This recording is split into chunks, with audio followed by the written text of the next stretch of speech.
Dice así, versículo 1: llegaron los días en que David había de morir y ordenó a Salomón su hijo diciendo: yo sigo el camino de todos en la tierra. Esfuérzate y sé hombre. Guarda los preceptos de Jehová tu Dios, andando en sus caminos y observando sus estatutos y mandamientos, sus decretos y sus testimonios, de la manera que está escrito en la ley de Moisés, para que prosperes en todo lo que hagas y en todo aquello que emprendas. ¿Le suenan conocidas esas palabras de David hacia Salomón? Son muy parecidas a las palabras que Moisés le dice a Josué, ¿verdad? Si usted lee ahí en Josué capítulo 1, versículo 7, dice: solamente que te esfuerces y seas valiente. Y le dice algo muy importante. Vamos a leerlo para que no nos... Josué 1:7 dice: solamente esfuérzate y sé muy valiente para cuidar de hacer conforme a toda la ley que mi siervo Moisés te mandó. No te apartes de ella, dice, ni a diestra ni a siniestra, para que seas prosperado en todas las cosas que emprendas. Es Dios hablándole a Josué, confirmando la palabra que Moisés le había dado. Pero le dice algo muy importante: guarda los mandamientos, guarda los preceptos, los testimonios. Y aquí el Señor le dice algo muy importante a Josué: no te apartes ni a diestra ni a siniestra, o sea, ni a la derecha ni a la izquierda. Le está hablando en un sentido figurado. Le está diciendo: tienes que ir solamente hacia adelante, hacia el frente, sin desviarte. ¿Ok? Le está diciendo que la palabra de Dios, los mandamientos de Dios, son como un camino que Él tiene delante y que tiene que seguir derecho, ¿verdad? Sin desviarse. Y bueno, David le dice a su hijo, ¿verdad? Salomón, le dice: guarda los mandamientos, que tu camino esté siempre de acuerdo a la voluntad de Dios. Y al igual que el Señor le dice a Moisés, David también le dice a Salomón: para que prospere todo lo que hagas, todo lo que emprendas, todo lo que tú te propongas. Si quieres sacarlo adelante, si quieres tener éxito, si quieres que todo te salga bien, dice: guarda los preceptos de Jehová tu Dios, andando en sus caminos y observando sus estatutos y mandamientos, sus decretos y sus testimonios, de la manera que está escrito en la ley de Moisés, para que prosperes en todo lo que hagas y en todo aquello que emprendas. Y debe de haber sido algo muy fuerte para Salomón que su padre le dijera. No era cualquier persona a la que le estaba diciendo esas palabras. Era alguien que sabía las consecuencias. Mira, David no le estaba diciendo a Salomón: mira, tienes que andar derecho, sin apartarte ni a la izquierda ni a la derecha, así como yo, para que te vaya bien así como a mí. No, al contrario. Lo que David le estaba diciendo: mira, hijo, si no quieres que te vaya como me fue a mí, no te apartes de los mandamientos del Señor. Porque mira, yo imagino que David le tuvo que haber dicho a su hijo: mira, no es nada fácil cuando te apartas del Señor. No es nada fácil cuando traspasas los límites que Dios ha puesto. Y eso es lo que quiero hablarte el día de hoy, acerca de los límites, la palabra del Señor, los mandamientos del Señor como límites para nuestra vida. Cuando el Señor habla a su pueblo y les dice: estos son los estatutos, estas son las ordenanzas que yo te mando hoy, estos son los mandamientos que yo te pongo hoy, no los traspases. La palabra del Señor, hermano, cuando el pueblo de Israel salió de Egipto y llegaron al monte Sinaí, Dios los había llamado para que fueran su pueblo y les dio mandamientos. Dice la Biblia, les dio la ley para que fueran diferentes. ¿Se acuerda que hace 15 días hablamos de esto cuando dijimos, el Señor puso al pueblo de Israel en la tierra y le dijo, cuídate de no hacer lo mismo que hacían todas las naciones que vivían aquí antes, porque por esa razón los estoy echando de esta tierra y te la estoy dando a ti. Por esa razón. Entonces le dice, yo te he llamado, Dios le dice al pueblo de Israel, yo los he llamado para que sean diferentes a todas las demás naciones, a todos los demás pueblos, para que no tengan las mismas costumbres, para que no tengan las mismas prácticas. Dice, yo los he llamado para que sean diferentes. Y ellos tenían un llamado, pero para ser diferentes, Dios tuvo que marcarles el camino. Dios tuvo que decirles, mira, por aquí es. Y les dio mandamientos. Los mandamientos del Señor, la palabra de Dios, hermano, es una guía que nos indica por dónde es el camino por el que debemos andar. Si alguien desea, si alguien anhela en su corazón conocer al Señor, tener comunión con Dios, recibir las bendiciones, si alguien ama a Dios, la palabra de Dios se convierte, hermano, en un deleite. La palabra de Dios se convierte en algo que usted anhela, que usted le dice, Señor, dime cómo tengo que vivir. Enséñame, guíame, dime por dónde tengo que caminar. Dirige tú mis pasos.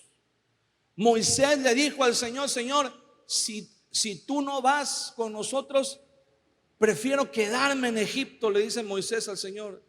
Si tu presencia no ha de ir con nosotros, entonces no nos saques de aquí, le dice Moisés. Enséñanos, Señor mi Dios, a andar por tus caminos, a caminar en tu voluntad. Cuando usted ama al Señor y el Señor le dice a usted, mira hijo, por medio de su palabra, así es como debes vivir, en santidad, en integridad, en honestidad, y usted se deleita porque usted ama al Señor. Pero cuando una persona no ama al Señor, cuando una persona no ha tenido un encuentro con el Señor, la palabra del Señor, ¿sabe qué le va a parecer a esa persona? Un estorbo. Eso es lo que el mundo ve cuando ve los mandamientos del Señor, cuando ve la palabra de Dios, un estorbo. ¿Por qué? Porque la gente quiere vivir la vida loca. Porque la gente dice, es que vinimos a este mundo a gozar. Vinimos a este mundo a disfrutar. Vinimos a este mundo a vivir, ¿verdad? Y a vivir con intensidad. Y eso, vivir, le llaman a todos los excesos. A experimentar todo, ¿verdad? Sin ningún tipo de límite. Sin ningún tipo de reservas. No, es que la vida solamente se vive una vez. Y por eso hay que vivirla. Y que nadie te diga cómo, y que nadie te ponga reglas, y que nada. Hermano, hoy en día el mundo está de cabeza. ¿Sabes qué dice la gente? No, mira, el día de hoy ya nada, no hay parámetros, no hay límites para nada en la mente, ¿verdad?, de algunas personas. El día de hoy se está pretendiendo cambiar incluso el enfoque de la educación en las escuelas, para que ya los jóvenes, los niños ya puedan hacer y vivir como ellos quieran. Porque si tú les pones límites y si tú les dices esto sí se puede y esto no se puede, lo estás traumando, lo estás frustrando, estás, como dicen, estás coartando su libertad de desarrollo, de su personalidad. Y la palabra de Dios nos enseña, y la misma naturaleza nos enseña, que siempre van a ser necesarios, hermano, los límites. Siempre van a ser necesarios los límites. El día de hoy, ¿verdad? Muchas personas están pretendiendo borrar los límites, que ya no haya límites para nada. Entonces, imagínese, ya no puedes tú a una persona, según la lógica de estas corrientes de pensamiento, tú ya no puedes encajonar a una persona de una manera, ellos le llaman de una manera binaria. O sea, el mundo dice, ¿por qué tú me vas a decir a mí que yo nada más puedo ser sexo masculino o sexo femenino? ¿Por qué me encierras en esas dos opciones? Si tú no me puedes decir, ¿verdad? Lo que yo soy, yo puedo ser lo que yo quiera. Pues solamente que sean extraterrestres, ¿verdad? Porque aquí en este planeta nada más hay dos géneros, hombre y mujer. No, pero es que yo soy no binario. A mí no me puedes decir que soy hombre o que soy mujer, porque si yo quiero ahorita soy hombre, y al rato si quiero ser mujer soy mujer, y al rato si quiero volver a ser hombre vuelvo a ser hombre. Ese es el pensamiento. Muchas personas ahorita fue una locura, ¿verdad? Porque en el regreso a clases, ¿qué pasó? Hubo una noticia por ahí, ¿verdad? Que a muchos nos quedamos así. Que salió una resolución, al parecer no oficial, ¿verdad? Pero en donde decían que en las escuelas no se les podía impedir el acceso a los muchachos, aunque llevaran el cabello largo, aunque llevaran el cabello pintado de colores, a las muchachas, ¿verdad? Aunque llevaran las uñas ahí largas, aunque fueran como fueran.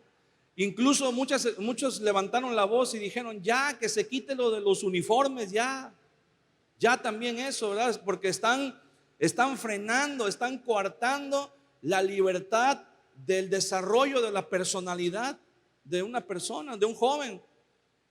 Dice, los jóvenes no les puedes poner tantos límites, no los puedes oprimir tanto, porque ellos necesitan encontrar su camino. Bueno, precisamente ese tipo de instituciones fueron creadas para que los jóvenes pudieran encontrar su camino. ¿Sabe por qué? Porque los jóvenes están en una edad, y esto es lo que muchas veces no quieren ver, no quieren entender, que los jóvenes están en una edad donde no tienen la madurez necesaria como para tomar una decisión. No tienen una identidad, todavía una personalidad para decir, yo quiero ser esto, o yo quiero ser así, o yo quiero vestirme de tal forma. Siempre están en una etapa en donde se van a ver influenciados y van a absorber, ¿verdad?, las influencias que tienen a su alrededor. Y por eso se supone que las instituciones educativas le tienen que proveer a los jóvenes las herramientas necesarias, la formación en su mente necesaria, para que una vez que ellos tengan todas esas herramientas a su disposición, ellos puedan decidir y puedan decir, yo quiero ser esto en la vida, yo quiero ser así. Pero un joven o un niño al que desde muy temprana edad no se le ponen límites, acuérdense que vivimos en una sociedad, y en una sociedad, para que la sociedad funcione, tiene que haber reglas, tiene que haber leyes. Y bueno, tenemos derechos, y yo soy libre, ¿verdad? Mi derecho es que yo soy una persona libre, pero se nos olvida que nuestra libertad termina donde comienzan los derechos de los demás. Y si eso no se nos enseña desde que somos pequeños, vamos a crecer, los jóvenes, los muchachos van a crecer y se van a convertir en personas incapaces de respetar los límites de los demás. Las personas o los jóvenes que crecieron sin que nadie les pusiera ningún tipo de límites, son personas que el día de hoy viven en conflicto con todas las personas que están a su alrededor, porque no conocen los límites, porque no saben respetar, porque no conocen lo que es vivir de acuerdo a las reglas o a las normas de una sociedad, y eso siempre les va a llevar a meterse en problemas. Siempre los va a llevar a meterse en problemas. Y la Biblia habla de eso. La Biblia dice: mira, no te apartes ni a izquierda ni a derecha. ¿Quieres que te vaya bien? Sigue los mandamientos del Señor. Los mandamientos del Señor no son limitantes. Bueno, son limitantes en un sentido, en el sentido de protegernos. Es como si usted va en la autopista manejando su carro y usted ha visto que hay carriles. Hay líneas que están trazadas y marcan los límites de los carriles. Usted no puede ir manejando, ¿verdad?, y decir: pero ¿por qué me ponen límites? ¿Quién pintó estas rayas? ¿Quién se creen, verdad? ¿Por qué sienten que tienen el derecho? No, yo puedo ir por donde yo quiera. Y sí, usted puede ir y moverse por donde quiera, pero inevitablemente un día va a chocar con alguien más y va a tener un accidente. Usted no puede decir: ay, me están coartando la libertad porque están poniendo aquí una valla. Pero si usted traspasa esa valla, lo más probable es que se va a ir en un barranco, va a ir a dar al fondo de un barranco. Entonces no es que le estén coartando su libertad, es que le están protegiendo. Y eso es lo que la palabra de Dios hace. Nos protege por medio de límites. Pero tenemos que aprender y tenemos que entender que si Dios nos ha puesto límites, es porque Él nos ama y es porque Él espera para nosotros lo mejor. Y en ese contexto el Señor nos muestra algo aquí.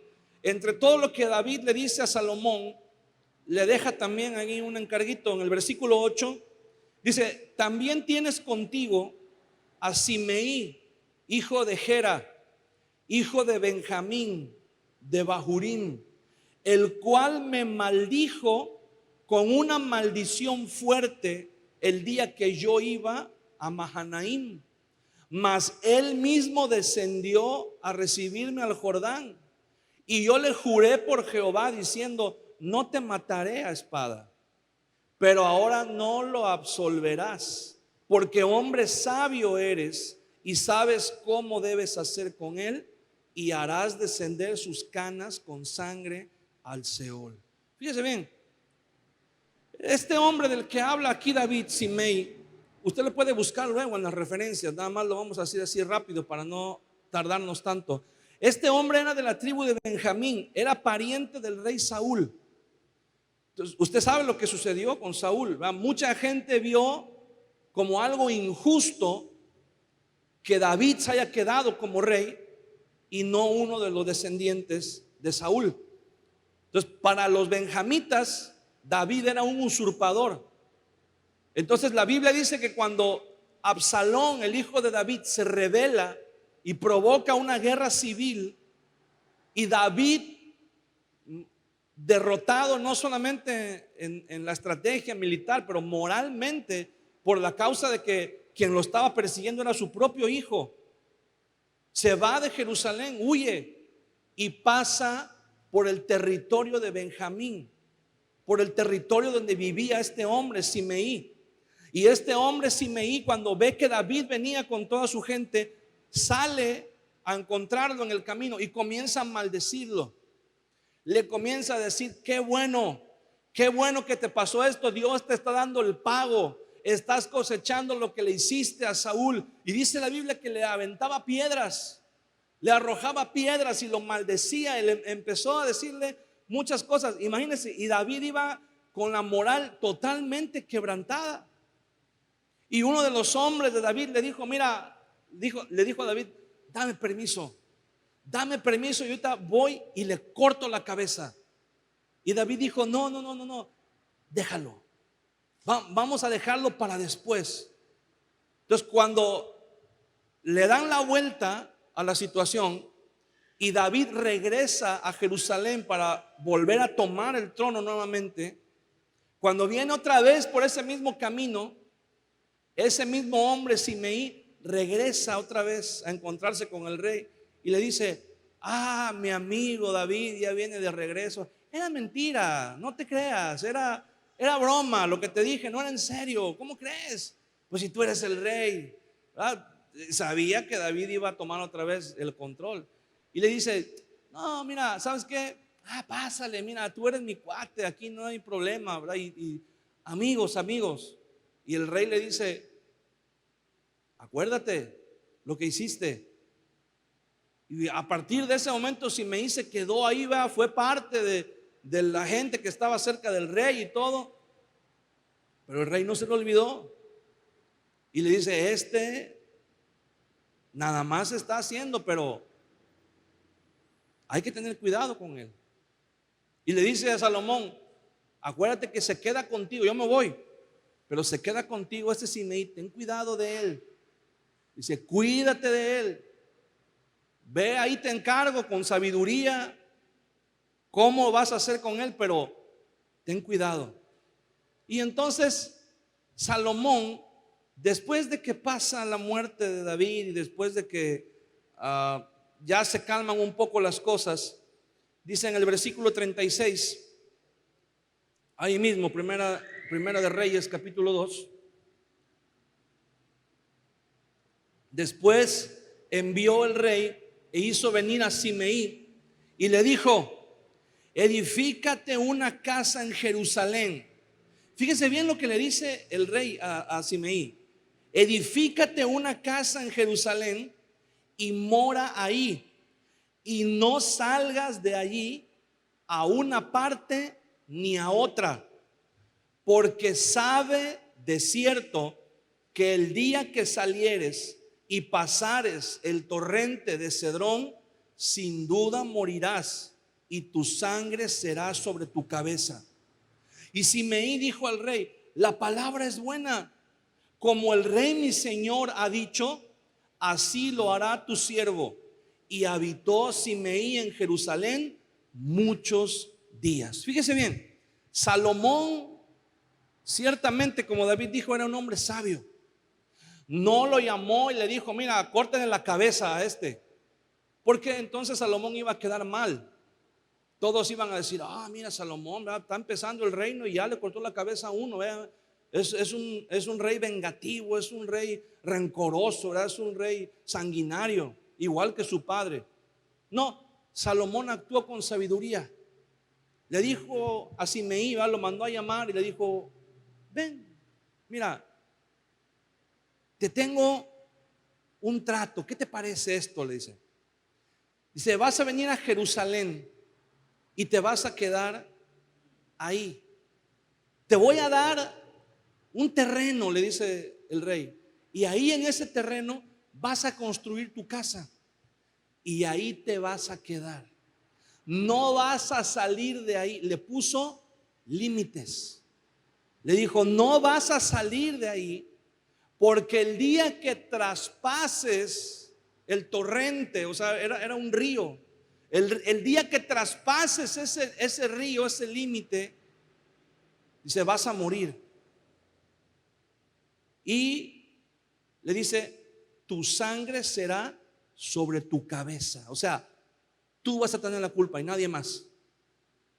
Y Simei, que seguramente había ido a esa reunión temblando, pensando que lo iban a mandar a ejecutar, y en vez de mandarlo a ejecutar, el rey le da una residencia oficial en Jerusalén. Simei debe de haber salido de ese lugar feliz. Debe de haber salido de ese lugar sintiéndose el hombre más afortunado del mundo. No me van a cortar la cabeza, nada más. Fíjate, con sus amigos, ¿verdad? Fíjate, ¿Qué castigo me mandó el rey?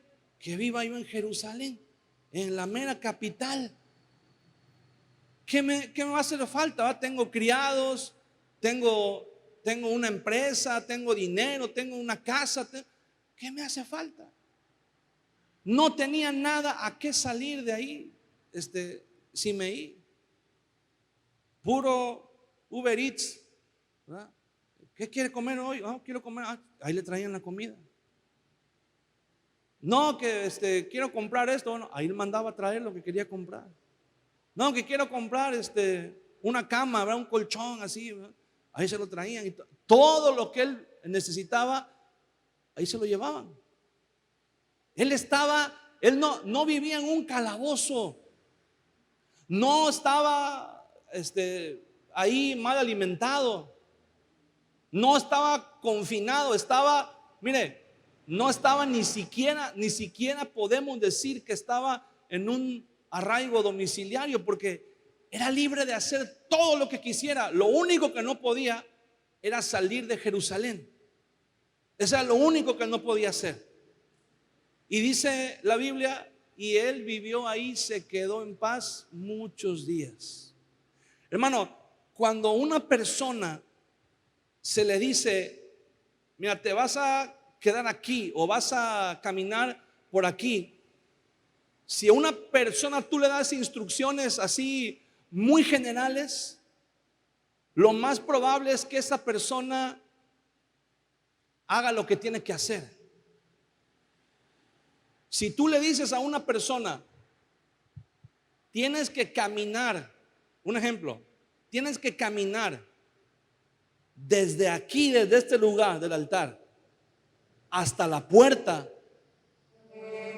esa persona lo más probable es que va a caminar en línea recta hasta la puerta. Pero si tú le pintas 2 rayas aquí en medio y le dices, vas a caminar de aquí a la puerta sin salirte de las rayas, lo más probable que en la mente de esa persona, lo primero que va a pasar es que va a decir, ¿y por qué sin salirme? ¿Y qué va a pasar si me salgo? Ni modo que qué, si estamos aquí mismo, ¿verdad? No hay lógica. Y lo más probable es que esa persona le va a dar tanta curiosidad saber por qué le están diciendo que no traspase esas líneas, que sabe que es lo más probable que va a pasar, que se va a salir. Nada más por el simple hecho de decir, para que vean que no pasa nada. Y sí, lo más probable es que no pase nada. Pero lo que sí está pasando es que estamos desobedeciendo una instrucción que se nos dio. Se puede imaginarse a Simeí viviendo en una casa, en un terreno. Dice, lo único que tengo que hacer es no traspasar esta raya, no pasarme de esta raya. Yo creo que en los primeros días que Simeí estaba en ese lugar, él veía esa raya, esa línea y decía, pues no puedo pasar de ahí, porque si paso de ahí, no, aquí estoy bien. Pero con el paso tal vez de los meses, tal vez Simeí decía, esa línea cada vez la veo más acá, cada vez la veo como que se está haciendo para acá, como que me está limitando más, como que me está oprimiendo más. Y tal vez decía Simeí, ¿qué puede pasar? ¿Qué diferencia hay de que yo esté aquí o que esté del otro lado? Yo puedo imaginarme que Simeí incluso se paraba. Si esta fuera la línea, yo creo que hasta Simeí incluso se llegaba a parar aquí, así. Porque así somos. Cuando nos dicen no tienes que pasar de aquí, parece que nos pagan para irnos a parar en la mera orilla y decir, no estoy pasando, estoy aquí en la mera orilla, pues no estoy pasando. Pero lo que va a suceder es que inevitablemente en un momento nos vamos a enfocar tanto en lo que hay del otro lado de la línea, que inevitablemente vamos a empezar a decir, ¿y qué pasa si pongo un pie afuera? y ponemos un pie afuera y lo volvemos a meter. ¿Y sabe qué es lo más grave de todo? ¿Sabe qué es lo más grave que pasa? Que no pasa nada aparentemente. No sucede nada con el hecho en sí de traspasar el límite. Pero lo que estamos haciendo es quebrantar el mandamiento que se nos dio. Porque cuando ponemos un pie afuera y decimos, no pasó nada, puse un pie afuera y no pasó nada. ¿Qué pasaría si pongo los dos pies afuera? Y entonces decimos, un poquito, y me regreso. ¿Y qué pasó? No pasó nada. Entonces da lo mismo si me salgo un paso o si me salgo 1 kilómetro. Y comenzó Simeí a pensar, ¿qué pasará? Yo creo que empezó a hacer eso, a traspasar un paso, 2 pasos, 10 metros, 20 metros, y a decir, mira, pues el rey me vino a decir que no pasa nada.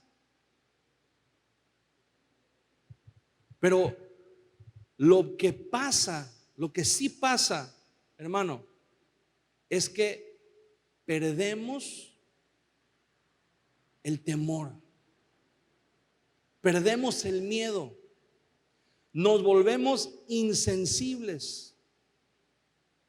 Si alguien te dice no traspases este límite, hermano, deberíamos tener un respeto y decir, probablemente no pase nada en sí si yo traspaso ese límite, pero me dieron un mandamiento, me dieron una instrucción. Y si el Señor me está diciendo que yo no debo traspasar esos límites, entonces, aunque no lo entienda, aunque no haya lógica, pero por amor al Señor, voy a obedecer lo que el Señor me está diciendo. Pero como seres humanos nos gana la curiosidad. Hermano, yo le pregunto algo. Cuando Eva estaba en el huerto del Edén y estaba ahí el árbol de la ciencia del bien y del mal, y dice la Biblia que la serpiente era astuta.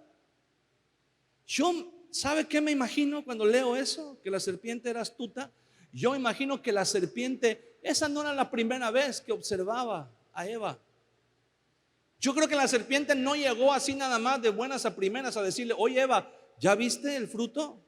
No, yo creo que la serpiente estaba desde lejos viendo a Eva. Y Eva, un tiempo yo creo pasaba por ahí y ni siquiera volteaba a ver el árbol. Pero hubo un momento cuando ella se detuvo y lo contempló y dijo, ¿por qué nos habrá mandado Dios que no comamos de este fruto? Siguió su camino. En ese momento la serpiente observó y dijo, aquí hay una pauta donde me puedo meter. Y la serpiente esperó con paciencia. Yo creo que veía todos los días a Eva pasar por ahí y Eva volteaba a ver el fruto cada vez con más curiosidad. Yo creo que al principio ni siquiera se atrevían a acercarse a ese árbol. Con el paso del tiempo probablemente Eva se acercaba al árbol y decía, ¿cómo se sentirá el fruto? Y lo comenzó a tocar. ¿Cómo olerá el fruto? Y a lo mejor se acercaba y le hacía, lo olía. Le perdió ese temor, le perdió ese respeto de mantener esa distancia. Y en ese momento la serpiente supo que era el momento idóneo, porque en ese momento a ella solamente le faltaba un pequeño empujoncito para tomar el fruto y comerlo. Satanás no viene a tentar a nadie cuando se encuentra en la cima de la santidad. Satanás viene a tentarte cuando sabe que eres vulnerable, cuando sabe que eres débil, cuando sabe que hay dudas en tu mente, cuando sabe que estás titubeando, que estás vacilando, que estás pensando si sí o si no, entonces Él viene y te da el empujón que te hace falta para salirte de los límites. Y es el primero que viene y te dice, ya ves, no pasó nada. Ya ves cómo Dios nada más lo único que estaba haciendo era que no disfrutaras de tu libertad. Ya ves cómo Dios lo único que estaba haciendo era limitarte para que no disfrutaras de lo bueno de la vida. Y esa es la trampa del diablo. Yo creo que Simeí durante mucho tiempo estuvo dudando, y cuando él cruzó esa línea dijo, pues no pasó nada. Porque oiga lo que sucedió. Dice versículo 39, pero pasados 3 años aconteció que 2 siervos de Simeí huyeron a Aquis, hijo de Maca, rey de Gat, y dieron aviso a Simeí diciendo, he aquí que tus siervos están en Gat. Entonces, fíjese, Simeí se levantó y ensilló su asno y fue a Aquis en Gat para buscar a sus siervos. Fue pues Simeí y trajo sus siervos de Gat. O sea, un día llegaron y le dijeron a Simeí, Simeí, los 2 siervos que se te escaparon, ya sabemos dónde están allá con el rey de Gat. Y entonces Simeí se levanta y dice, ahorita voy por ellos, ensilla su caballo y se va. Esa no es la actitud de un hombre temeroso de los límites. Esa es la actitud de un hombre que ya había traspasado los límites y tenía en su mente el pensamiento de que no pasaba nada. Si Simeí nunca hubiera traspasado los límites y hubieran llegado y le hubieran dicho, oye, tus siervos que se escaparon están allá, Simeí hubiera dicho, caray, no, pues yo no puedo ir, mando a alguien que vaya. Pero como ya le había perdido el respeto al mandamiento del rey, se le hizo fácil ensillar, dice la Biblia, su asno y se fue a otro país y regresó. Y cuando regresó y vio su casa y dijo, no pasó nada. Ese rey, a ver quién le hace caso, está loco. Versículo 41. Luego fue dicho a Salomón que Simeí había ido de Jerusalén hasta Gat y que había vuelto.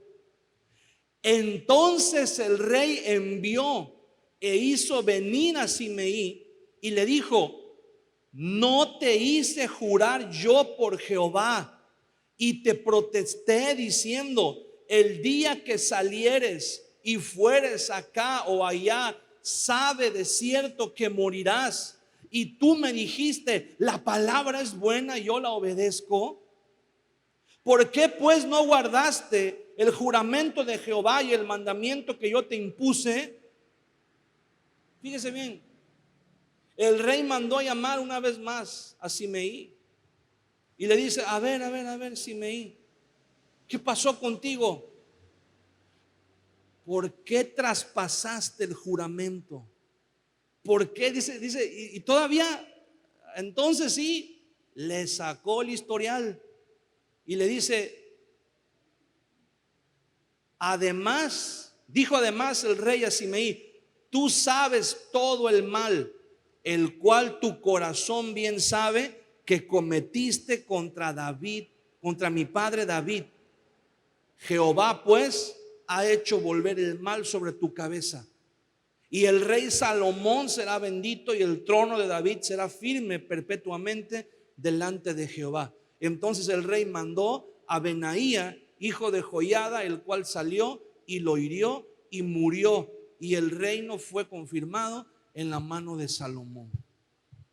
Aparentemente no pasó nada en el momento, pero perdió el temor. ¿Sabe que hay cosas en nuestra vida que el Señor nos dice, mira, no lo hagas, esto es pecado?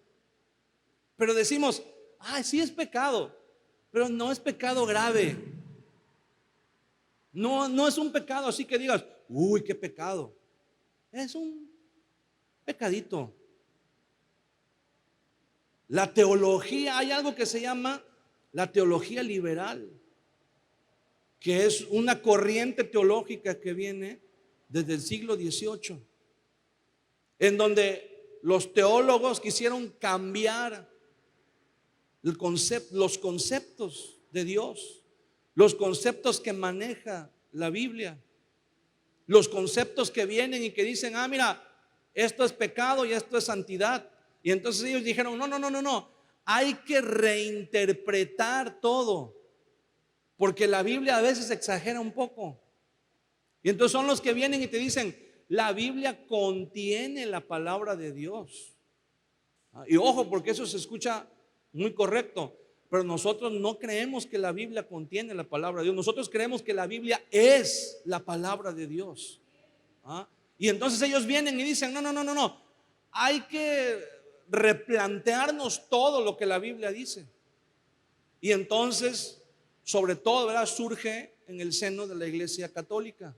Y entonces la Iglesia Católica dice, no, mira, hay pecados que son de muerte y hay pecados que son pecados veniales.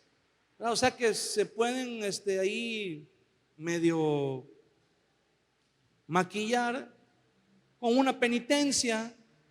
Si tú cometiste un pecado que no era tan grave, ¿verdad?, que no era tan así, pues bueno, vas y haces alguna obra de caridad y rezas unos cuantos Padre Nuestros y pues con eso ya.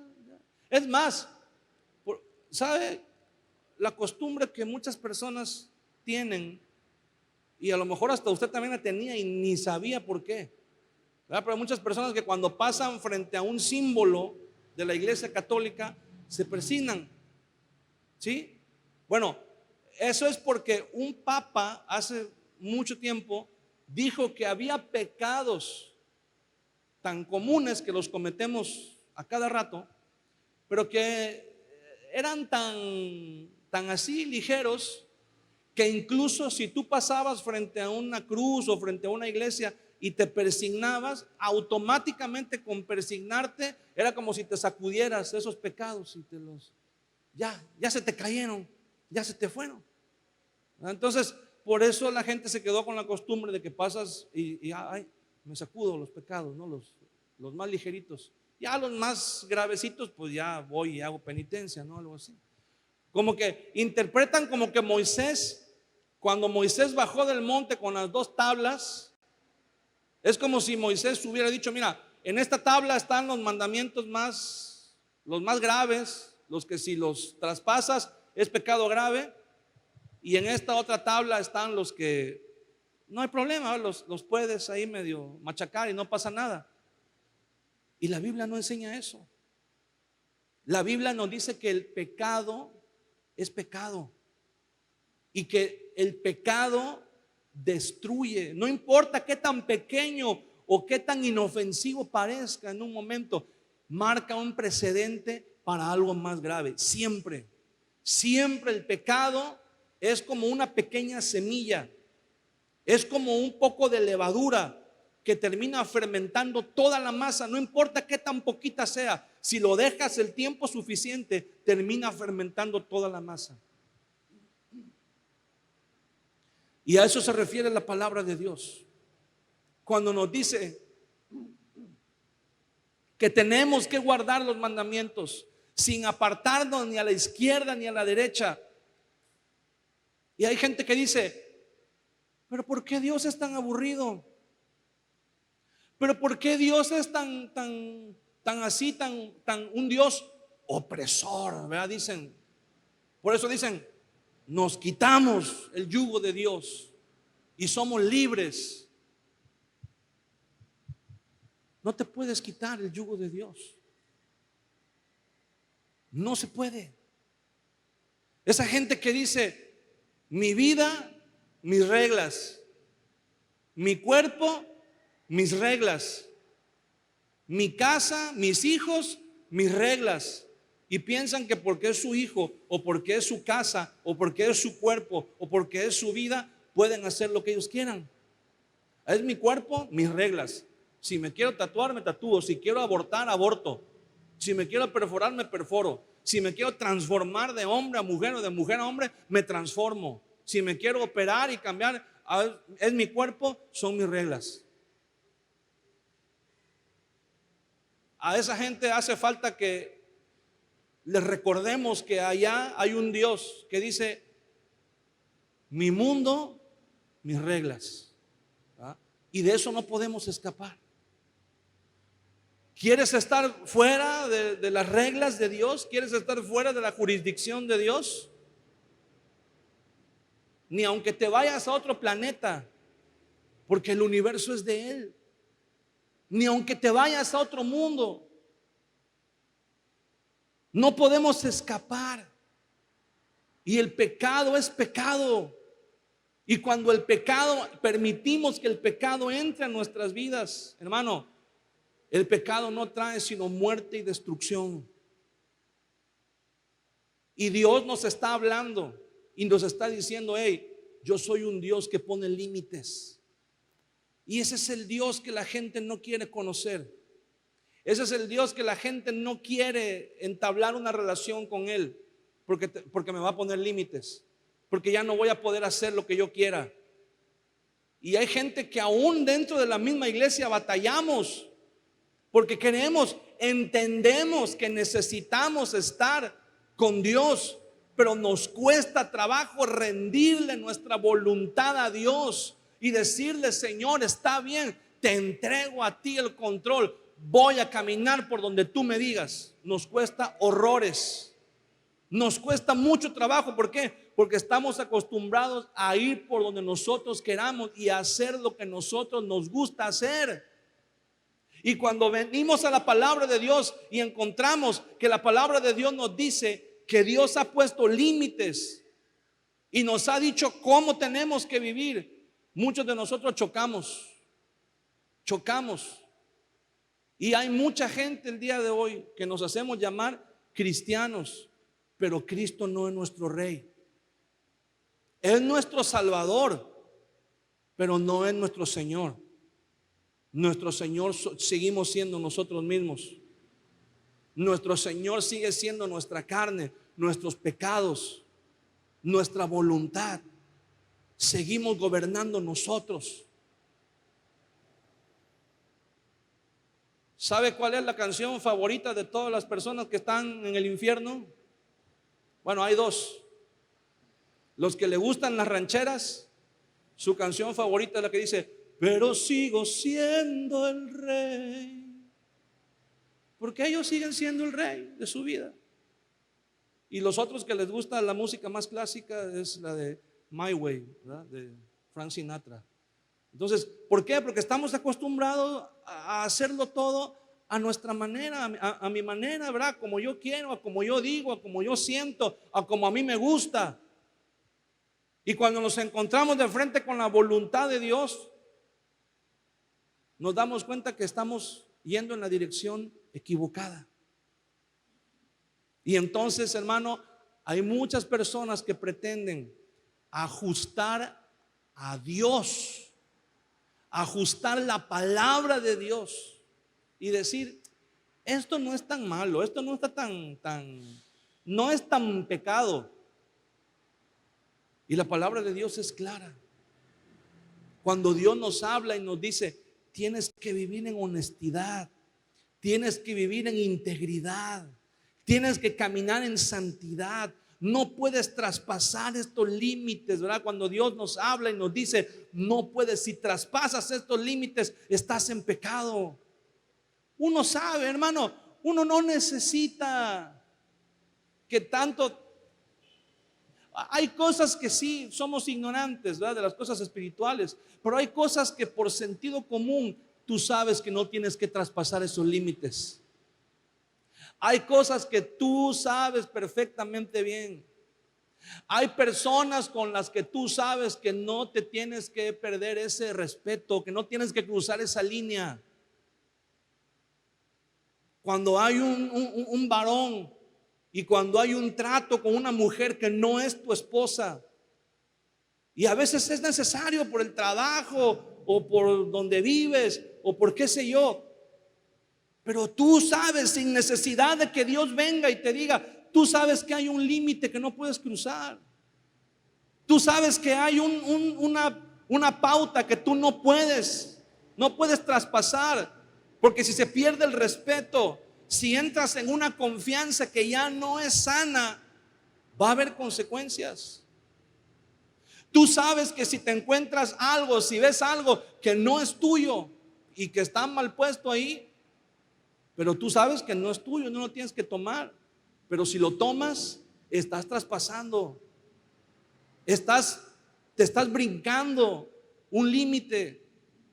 Cuando tú sabes que no es lo correcto, cuando tú sabes que no lo tienes que hacer, cuando tú sabes, ¿verdad?, que hay ciertas situaciones en donde no tienes que jugarle al vivo, como dicen por ahí, ¿verdad? No tienes que averiguar, no tienes que quedarte a ver si puedes o si no puedes resistir las tentaciones. Hay situaciones que tienes que evitar, de las que tienes que huir completamente. Y a veces nos gusta jugar con los límites. Nos gusta caminar en la cuerda floja. Nos gusta la emoción de ver qué pasará. Y ¿sabes qué es lo peor de todo? Que a veces no pasa nada. Una vez o 2 veces o 100 veces no pasa nada. Y eso es lo peor de todo, porque entonces perdemos el temor. Entonces se pierde esa adrenalina de saber que estás en la orilla del precipicio. Y cuando te vienes a dar cuenta dices, no pasa nada, pues no pasa nada. Pero cuando te vienes a dar cuenta, ya traspasaste y te estás haciendo acreedor a una sanción, porque Dios es un Dios justo, Dios es un Dios santo, y en su justicia, una parte de ese concepto, de ese atributo de justicia de Dios, es que Él no puede dejar el pecado sin castigo. Una de las consecuencias de la influencia de esa teología liberal que ha impregnado en la iglesia durante muchos años, fíjese bien, un teólogo, a veces los teólogos dicen cosas muy profundas y a veces dicen otras que aparentemente son muy superficiales. Hubo un teólogo suizo que escribió un libro y dijo, esto es una manera de contrarrestar la teología liberal. Y él dice, uno de los conceptos que él escribe, dice, Dios no es como uno de nosotros. Y uno lee eso y dice, pues obvio, lógicamente Dios no es como uno de nosotros. Pero profundizando un poco más en su concepto, él dice, no, es que el punto es que la humanidad, el hombre, el ser humano, ha ideado un concepto de Dios que es como si fuera, hemos humanizado a Dios. Hemos creído que Dios es como uno de nosotros, pero más grande y más poderoso y más sabio, ¿no? Entonces esperamos que Dios reaccione como uno de nosotros. Dice este hombre, es como si Dios fuera un abuelo que tiene muchos recursos, que tiene mucho dinero, que tiene mucho poder, pero al final de cuentas es un abuelo, es tu abuelo, y tú lo conoces y tú puedes saber cómo va a reaccionar. Y si tú haces algo malo, te va a llamar la atención, te va a regañar, te va a castigar, probablemente te va a dar unos varazos, pero al final de cuentas en la noche antes de que te acuestes te va a servir una taza de chocolate caliente y te va a decir, ven mijito, yo te amo, aunque seas rebelde, aunque seas cabezón, aunque seas lo que seas, pero yo te amo porque eres mi nieto, ¿verdad? Y entonces hay un concepto que se llama el universalismo, en donde dice que todos somos hijos de Dios, que no importa lo que hagamos o cómo vivamos, al final de cuentas todos nos vamos a ir al cielo. Y si te das cuenta que cuando una persona muere, no importa lo que hizo, no importa lo que fue, no importa lo que toda la gente dice, ya se fue al cielo, hay un angelito más en el cielo.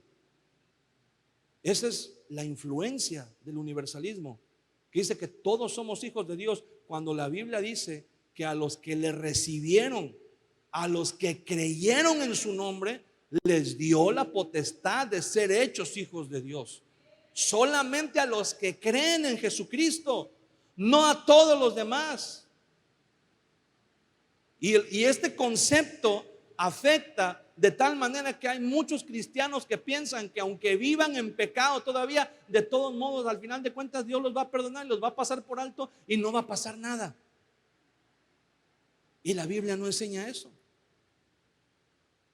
Y una de las consecuencias más fuertes de esta teología liberal, y donde todo el mundo se dio cuenta y dijeron, aquí está pasando algo raro, cuando vino la Primera Guerra Mundial, que en ese entonces obviamente la gente no sabía que era la primera, no sabían que iba a haber otra, le llamaban la Gran Guerra. Todos los filósofos, todos los sabios, todos los pensadores se dieron cuenta y dijeron, ¿cuál es la razón de que haya una guerra en donde la mayoría de los países en Europa se estén matando unos contra otros, cuando son los países que más teología tienen? Los mejores teólogos estaban en Alemania, en Inglaterra, en Francia, en Suiza, y eran los que se estaban matando entre ellos. Y entonces dijeron, aquí hace falta algo, aquí hace falta el amor de Dios, porque todos se estaban matando y no había ningún abuelito que saliera y dijera, hijitos, ya cálmense, ya no se maten. Entonces no es, por eso mucha gente dice, es que ¿dónde está Dios? Es que ¿por qué Dios no interviene? No, es que el concepto que tenemos de Dios, la mayoría de nosotros, es un concepto equivocado. Dios no es el abuelito que a final de cuentas nos va a perdonar todo lo que hagamos en el día. Dios es un Dios justo y soberano, en donde Él establece su voluntad y sus mandamientos en este mundo. Y si nosotros nos salimos de los lineamientos, hay consecuencias. Y nos hemos salido de los lineamientos. Y cuando vienen las consecuencias, ¿qué es lo primero que la gente dice? Dios es malo. Si Dios fuera bueno, ¿por qué me pasa esto? Si Dios fuera bueno, ¿por qué permite esto?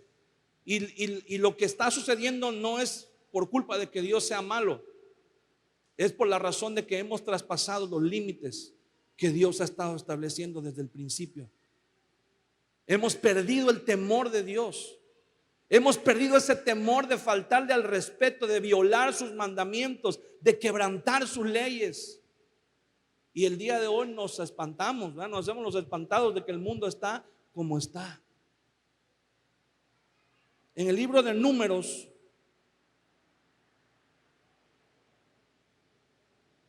capítulo 35, cuando el pueblo de Israel iba a entrar a la tierra prometida, una de las tantas instrucciones que Dios le dio a Moisés, le dijo, cuando entres a la tierra prometida, le dijo, vas a señalar 6 ciudades que se van a llamar las ciudades de refugio. En esas ciudades, el que cometa un delito grave, pero que lo haya cometido sin intención, se va a ir a esas ciudades y ahí se va a quedar hasta que se aclare con los jueces el problema. Porque, por ejemplo, si una persona accidentalmente mataba a otra persona en el trabajo o qué sé yo, sin que fuera su intención, había una ley del talión que decía ojo por ojo y diente por diente, en donde un familiar de esa persona, por ejemplo un hijo o un hermano, podía venir y matarte si tú habías matado a un pariente suyo, y estaba en todo su derecho. Pero aún teniendo ese derecho, la persona que había cometido el homicidio podía ir a una de estas ciudades y quedarse ahí mientras se aclaraba el asunto de que había sido un accidente.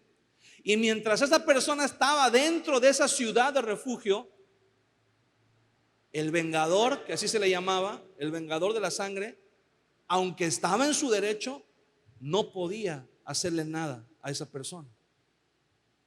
Números capítulo 35, versículo 26. Mas si el homicida saliere fuera de los límites de su ciudad de refugio en la cual se refugió, y el vengador de la sangre le hallare fuera del límite de la ciudad de su refugio, y el vengador de la sangre matare al homicida, no se le culpará por ello, pues en su ciudad de refugio deberá aquel habitar hasta que muera el sumo sacerdote. Y después que haya muerto el sumo sacerdote, el homicida volverá a la tierra de su posesión. Esta era una ley que Moisés estableció. Si alguien mataba a otra persona por accidente, antes de que los familiares de esa persona vinieran, tenía que córrele a la ciudad de refugio más cercana. Y una vez que entraba a la ciudad de refugio, podía descansar su alma. Ya no me pueden matar aquí. Entraba en un territorio sagrado, en un territorio neutral. Aquí ya no me pueden matar. Pero la misma ley dice, si por alguna razón esa persona sale, traspasa los límites, el hecho de traspasar los límites en sí, no pasa nada. El problema era que si el vengador de la sangre se lo encontraba fuera de los límites de esa ciudad y lo mataba, nadie le podía echar la culpa, porque la culpa era ¿de quién? Del que se salió de los límites de la ciudad. Ahora, ¿cuál era la causa del juicio de este hombre Simeí? Que había maldecido al rey, había insultado al rey, había negado al rey, le había lanzado piedras al rey. ¿Y sabe qué, hermano? Nosotros también lo hemos hecho. Cada vez que traspasamos los límites de la palabra del Señor, cada vez que nos salimos de su voluntad, cada vez que vamos en contra de los mandamientos, de los límites que el Señor nos ha puesto, es como si le estuviéramos maldiciendo. Es como si le estuviéramos negando. Es como si le estuviéramos aventando piedras. ¿Sabe qué? Mire, lea la historia. Se la recomiendo, está muy buena. Lea la historia. Cuando David iba pasando por ese lugar y Simeí le aventaba piedras y lo maldecía y le decía, hombre sanguinario.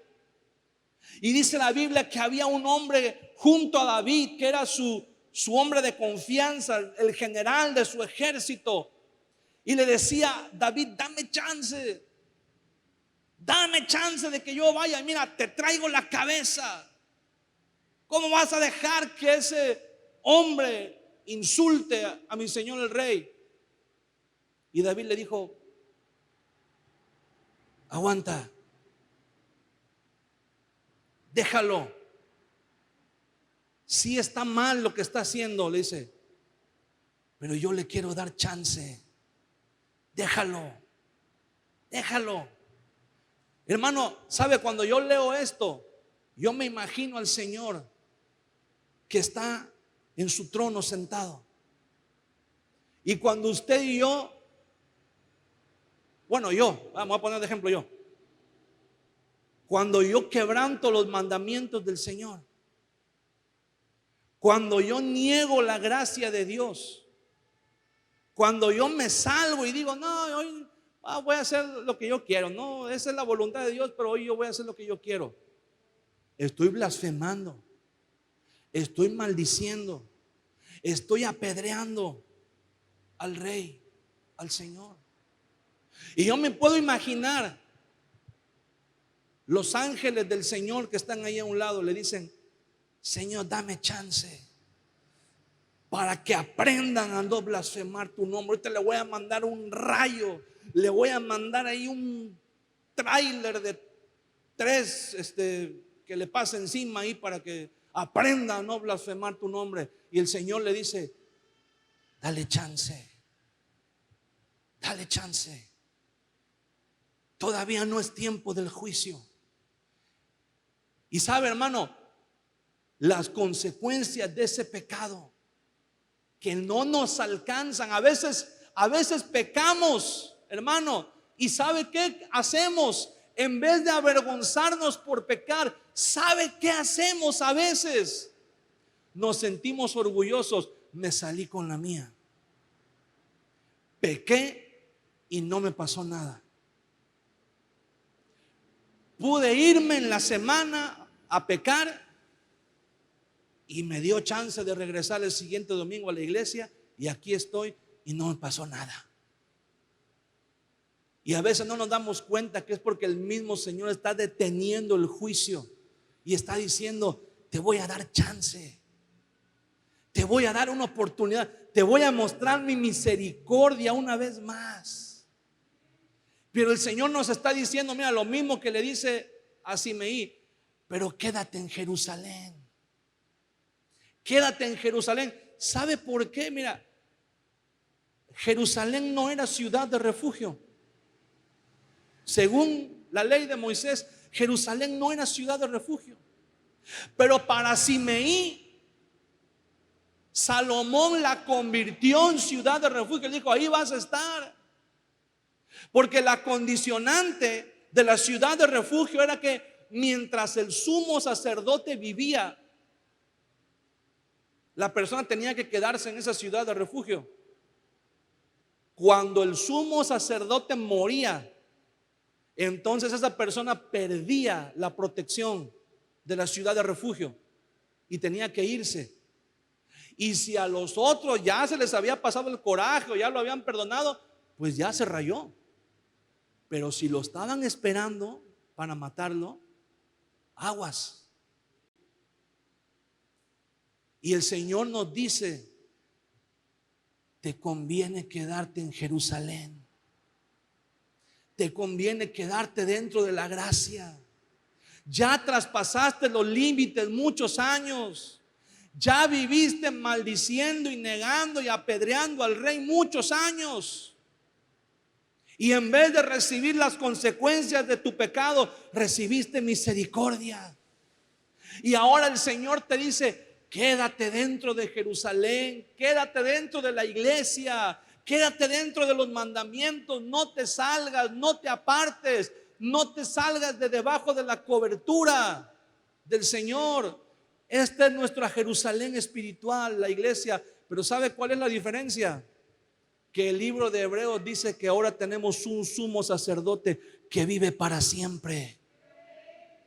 Esa vigencia no se vence nunca.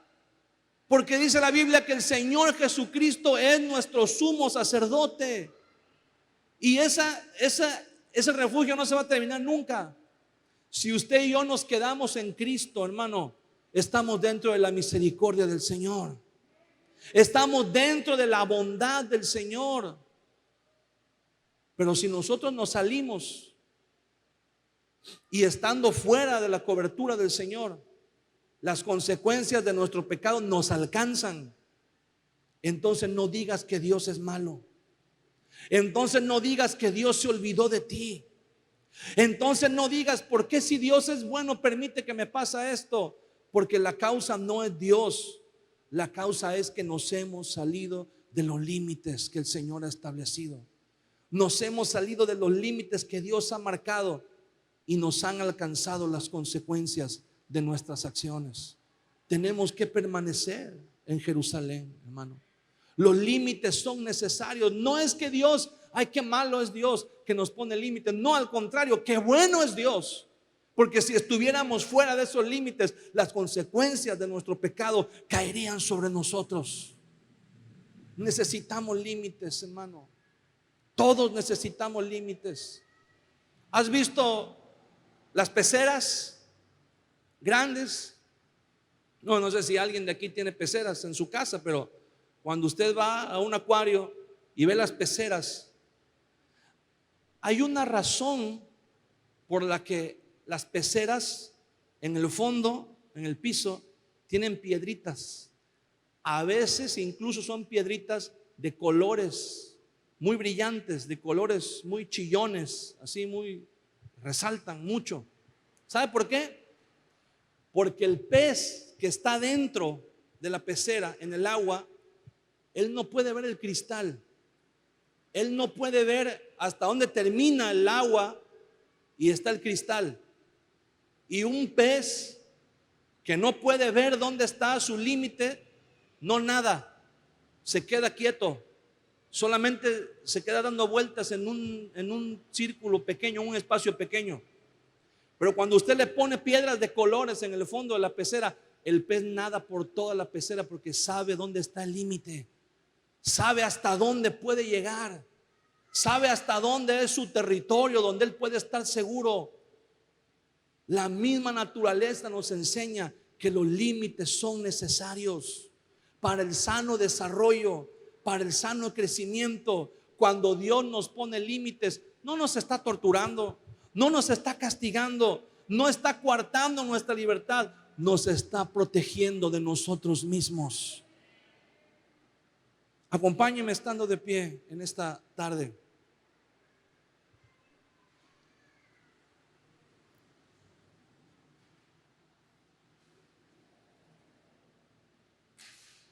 Si usted va caminando por la calle y usted se da cuenta que hay un hoyo, usted no necesita que alguien le ponga un letrero ahí que diga: hey, no camines más allá porque te puedes caer. Usted lo ve y dice: no camino porque me voy a caer. Pero a veces en nuestra vida, en nuestro diario vivir, en nuestra vida cotidiana, a veces nos hacemos como que no vemos los límites. Hemos perdido esa noción de temor. Hemos perdido ese respeto por la voluntad de Dios. Y decir: ¿quién se ha creído este Dios que es para decirme que no puedo traspasar este límite? Y no nos damos cuenta y que tenemos que cambiar nuestro concepto de Dios. Que Dios es un Dios justo, pero también es un Dios de amor y de misericordia.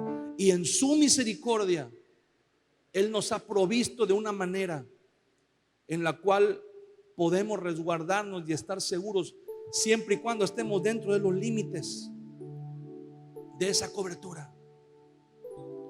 Ahora, muchos de nosotros, hermano, hemos traspasado esos límites. Algunas consecuencias han venido a nuestra vida, y en algunas otras aún el Señor en su misericordia nos ha librado. Pero es tiempo de que le digamos al Señor: Señor, ayúdame a vivir dentro de los límites de tu voluntad. Ayúdame a vivir dentro de los límites de lo que tú has establecido. Ayúdame, Señor, a deleitarme. ¿Sabes que la palabra del Señor dice: deleítate a sí mismo en el Señor? Cuando alguien se deleita en el Señor, ¿sabe, hermano? Es cuando dice: Señor, gracias. Es cuando empiezas a disfrutar los límites que el Señor te ha puesto. Cuando tú dices: Señor, gracias porque me amas tanto, Señor, que me has mostrado que esta es tu voluntad, que estos son tus caminos, que estos son los límites en los que tengo que andar. Eso es deleitarse en el Señor. Yo me deleito porque el Señor me ha mostrado que esto y esto y esto es pecado y no lo voy a hacer porque no lo debo hacer. Me deleito obedeciendo al Señor. Pero cuando una persona no conoce a Dios, dice: ay, qué aburrido es ser cristiano, no te dejan hacer nada, te prohíben esto, te prohíben el otro. Eso no es un deleite. Eso no es deleitarse, eso es sufrir. Pero cuando tú aprendes a deleitarte, la palabra del Señor dice: deleítate a sí mismo en el Señor y Él te concederá las peticiones de tu corazón. Encomienda al Señor tu camino. Dale un aplauso.